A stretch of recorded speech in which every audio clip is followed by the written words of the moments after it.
Chapter 3, From Idiot to Crazy. Hanchuo's thoughts spun madly as the little witch, Lisa, beat him hysterically, adding to the aches and pains he already felt all over his body. Poor Hanchuo was already quite weak to begin with. That initial blow to his nose had caused tears to leak out, and the resulting fall from the tree made him dizzy with pain. He could only curl into a tight ball on the ground and present a vulnerable target for Lisa's attentions, his butt. Hanchuo realized something marvelous after a while. That little bit of magical yuan began to circulate past his butt and relieve some of the pain. When Lisa pulverized his butt, it didn't hurt as much, thanks to the magical yuan. In fact, any place that cried out in pain was greatly relieved after the magical yuan passed through it, and it actually felt a bit comfortable. Hanchuo was taken aback and inwardly thought, the solid realm in demonic magic is seriously masochistic. The magic yuan traveled to his right butt cheek as Lisa's foot came smashing down and landed right where the magical yuan happened to be. Ah! Wah! A high-pitched yell and a low grunt sounded from Hanchuo and Lisa respectively. Lisa suddenly felt that Hanchuo's right butt cheek was harder than iron. Her foot cramped up immediately and she hopped around yelling. On the other hand, Hanchuo felt that it had only not hurt when Lisa kicked him, but it felt exceedingly comfortable. This was in stark contrast to the pain that he was feeling all over and had led to his involuntary yell. Truth be told, his yell had sounded slightly obscene, as if, "Brian, did you put rocks in your pants, you idiot?" Lisa complained loudly as she massaged her delicate foot.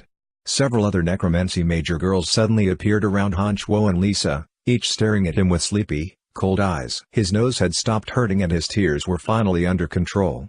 Hanchuo shook himself and sat up on the grass. When he looked around, he discovered the angry stares from apprentices Amy and Athena, as well as novice mage Bella and of course, Lisa. The thrum of danger was in the air. Amy, Athena, and Bella paled in comparison when they stood next to Lisa. They were all 16 or 17 years old, but were not very pretty. They were also in extremely bad moods as their beauty sleep had been interrupted. "Idiot, what are you looking at? Why are there rocks in your pants? You gave my beautiful foot a huge bruise. Ooh, it hurts." Lisa put her hands on her hips and spoke arrogantly while staring coldly at Hanchuo. The effect was somewhat spoiled, as she had to hop around on her left foot. "Idiot, hey!"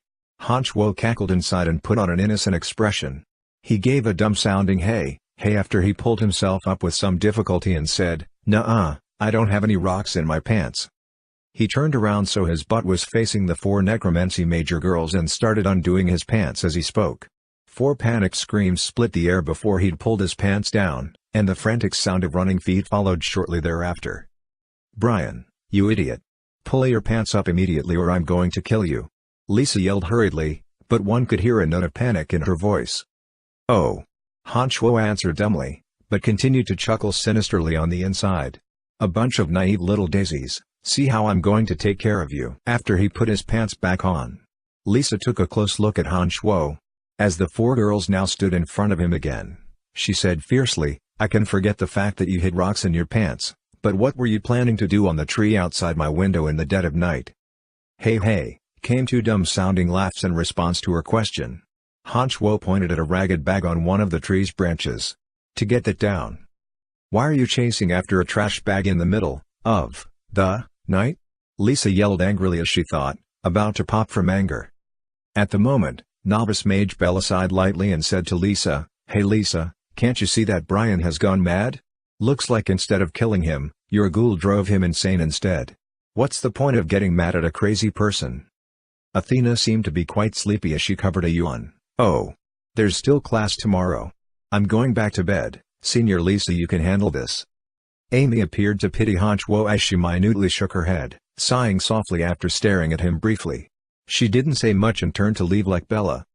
If Hanchuo hadn't acted like the village idiot, he would have faced the wrath of these 3 girls, in addition to Lisa's, but since he had lost his mind, the 3 girls naturally wouldn't bother with the madman.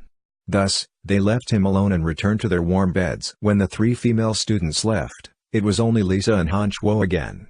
Lisa glared ferociously at Hanchuo and bit off her words. "Go back to your business, I'll come find you in 2 days. I'm tired today. If you dare disturb my sleep again, I'll drive you crazy with magic for a second time, not just beat you black and blue." Lisa delivered a final glare after she finished and left, walking a bit unnaturally.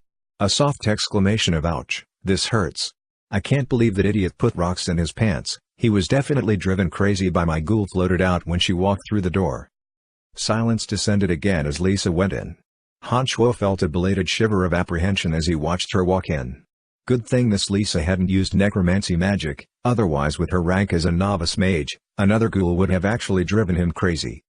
The party was over and Han Shuo took his leave as well. He cursed under his breath as he tiredly dragged his frail, battered body back to the warehouse. After he returned to his warehouse, he haphazardly swept all the trash off his bed and fell into a deep sleep. The next day, Han Shuo was sleeping soundly when the warehouse door was suddenly pushed open and a loud wah sounded. Han Shuo opened his sleepy eyes and twisted his body to see a short fatty wearing an errand boy's uniform. He had short blonde hair, a dark green left eye, and was pointing at Han Shuo with an aghast expression. You. He couldn't finish his sentences. Oh, it's Jack. What are you doing in my room? Little fatty Jack was the same age as Brian. Jack was one of the few people in the necromancy major that treated Brian nicely, possibly due to a sense of shared misery. Little fatty Jack came from a destitute family and his dad had sent Jack to the Babylon Academy of Magical Force 2 years ago to earn a few silvers every month. Although Jack was an errand boy like Brian, he had not been sold to Babylon Academy. He was a free person, unlike Brian, who had been sold to the school by slave dealers. Although Jack was also an errand boy and victim of constant bullying, the necromancy students did not treat him like they treated Brian, simply because Jack was not a slave. They might hit and yell at him, and even conduct some small experiments on him, but they would never torment him to death like they would a slave. Brian had actually always envied little fatty Jack because Jack could eat his fill at every meal and not be subject to inhumane bullying. As for little fatty Jack, it was only with Brian that Jack was able to find that littlest bit of self-confidence, so the two got along fabulously. Who scared me to death? Brian, you're not dead, that's wonderful. What bloody wonderful, I'm starving. Jack, do you have anything to eat? Give it to me if you do, I'll return it later. Han Shuo realized little fatty Jack did not respond after he'd stopped speaking, and was in fact staring at him dumbfoundedly. Two small, yellow, beam-like eyes stared out curiously from fleshy face. Han Shuo frowned and asked impatiently, what, am I that good looking?